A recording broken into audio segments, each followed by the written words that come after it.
पाई हूँ।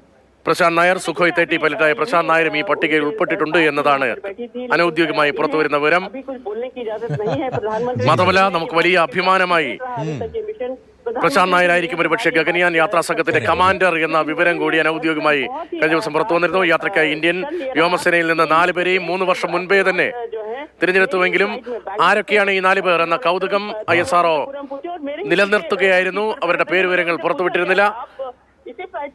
3 വർഷം മുൻപ് തന്നെ ഇവരെ തിരഞ്ഞെടുത്ത് അതിനുശേഷം പരിശീലനം പൂർത്തിയാക്കി ഇപ്പോൾ അവരുടെ പേരുവിവരങ്ങൾ കൂടി പുറത്തുവിടാൻ പോകുന്നു. നരേന്ദ്രമോദി VSSയിൽ ഗഗൻയാൻ പദ്ധതിയുടെ അവലോകനം ഇപ്പോൾ നടത്തുകയാണ്. അനന്തകൃഷ്ണൻ കൂടി ചേരുന്നുണ്ട്. അനന്തൻ, നമുക്ക് ആകെ അഭിമാനമുള്ള നമ്മുടെ ശാസ്ത്ര സ്ഥാപനം ISRO, അതിൽ വളരെ പ്രധാനപ്പെട്ട പലതും സംഭവിച്ചത് നമ്മുടെ നാട്ടിലാണ്, തുമ്പയിലാണ്, കേരളത്തിലാണ്. മാത്രമല്ല രാജ്യത്തിന്റെ ആകെ അഭിമാനവുമാണ് ISRO. വളരെ പ്രധാനപ്പെട്ട മനുഷ്യനെ ബഹിരാകാശത്തേക്ക് അയക്കാൻ പോകുന്ന ഒരു പദ്ധതി, അത് പ്രധാനമന്ത്രി അവലോകനം ചെയ്യുന്നു. ഈ പദ്ധതിയിൽ ഇനിയുള്ള ചുവടുവയ്പ്പുകൾ അത് എത്രത്തോളം പ്രധാനമാണ്? രതീഷ്, ഇന്ത്യ ബഹിരാകാശ രംഗത്തെ ഒരു സൂപ്പർ പവറായി മാറാനുള്ള പദ്ധതികളുടെ തുടക്കം, അതിനുള്ള തുടക്കം കുറിക്കാനാണ് പ്രധാനമന്ത്രി നരേന്ദ്രമോദി ഇപ്പോൾ തിരുവനന്തപുരത്ത് എത്തിയിരിക്കുന്നത്. ഇപ്പോൾ VSCയിൽ ISRO ചെയർമാനൊപ്പം പ്രധാനമന്ത്രി നരേന്ദ്രമോദി VSCയിൽ ഒരുക്കിയിരിക്കുന്ന ഗഗൻയാന്റെ സംവിധാനങ്ങൾ ഒക്കെ കണ്ടു മനസ്സിലാക്കുകയാണ്. ഒരുപക്ഷെ ഇനി 2025ഓടെ രാജ്യം ബഹിരാകാശ രംഗത്ത് ഒരു കുതിച്ചുചാട്ടത്തിന് തയ്യാറെടുക്കുകയാണ്. അതിൻ്റെ ഇതുവരെയുള്ള ഏറ്റവും വിജയകരമായ ഇതുവരെ പൂർത്തിയാക്കിയ ഘട്ടങ്ങൾ ആണ് VSCയിൽ പ്രധാനമന്ത്രി നരേന്ദ്രമോദി മനസ്സിലാക്കുന്നത്. ഏറ്റവും പ്രധാനപ്പെട്ട കാര്യം, ഈ ഗഗൻയാൻ പദ്ധതിയുടെ ഭാഗമായി 4 വ്യോമസേന ഉദ്യോഗസ്ഥരെ പരിശീലനം പൂർത്തിയാക്കി സജ്ജീകരിച്ചിട്ടുണ്ട്. അവർ ആരൊക്കെ എന്ന് പ്രധാനമന്ത്രി നരേന്ദ്രമോദി ഈ സന്ദർശന വേളയിൽ VSCയിൽ വെച്ച് പ്രഖ്യാപിക്കും. അതിൽ കേരളത്തിന് ഏറെ അഭിമാനിക്കാം.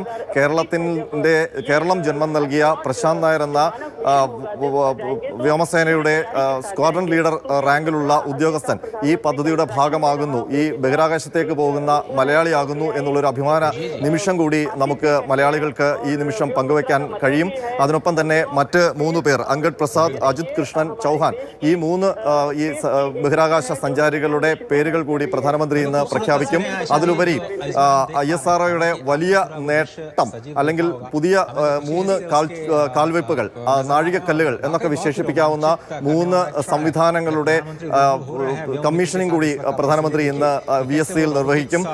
അതിൽ ഏറ്റവും പ്രധാനപ്പെട്ടത് VSCയിൽ ഒരുക്കിയിരിക്കുന്ന ട്രൈസോണിക് വിൻഡ് ടണൽ എന്ന സംവിധാനമാണ്.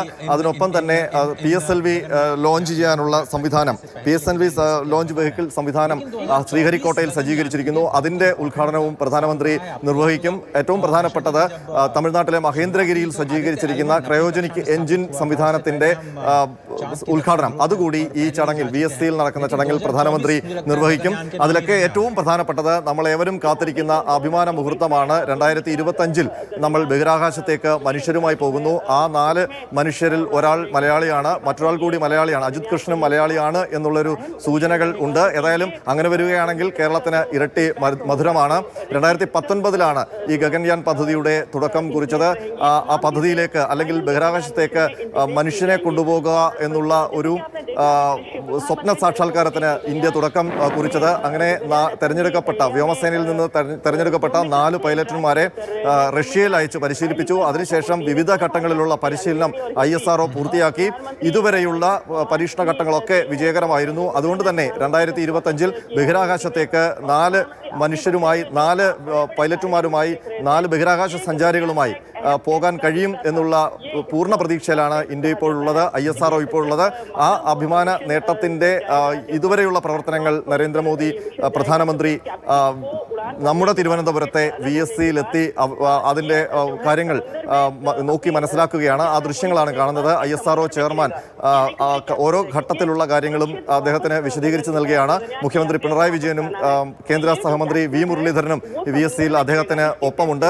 ഏതായാലും മലയാളികളെ സംബന്ധിച്ചതൊരു അഭിമാന നേട്ടമാണ്. ഒന്ന്, ഈ പദ്ധതിയുടെ ഒരു പ്രഖ്യാപനം, അല്ലെങ്കിൽ ആരൊക്കെയാണ് ബഹിരാകാശത്തേക്ക് പോകുന്നത് എന്നുള്ള ആ ബഹിരാകാശ സഞ്ചാരികളുടെ പേരുവിവരങ്ങൾ നരേന്ദ്രമോദി പ്രഖ്യാപിക്കുന്നത് ഈ തിരുവനന്തപുരത്തിന്റെ മണ്ണിൽ നിന്നുകൊണ്ടാണ്.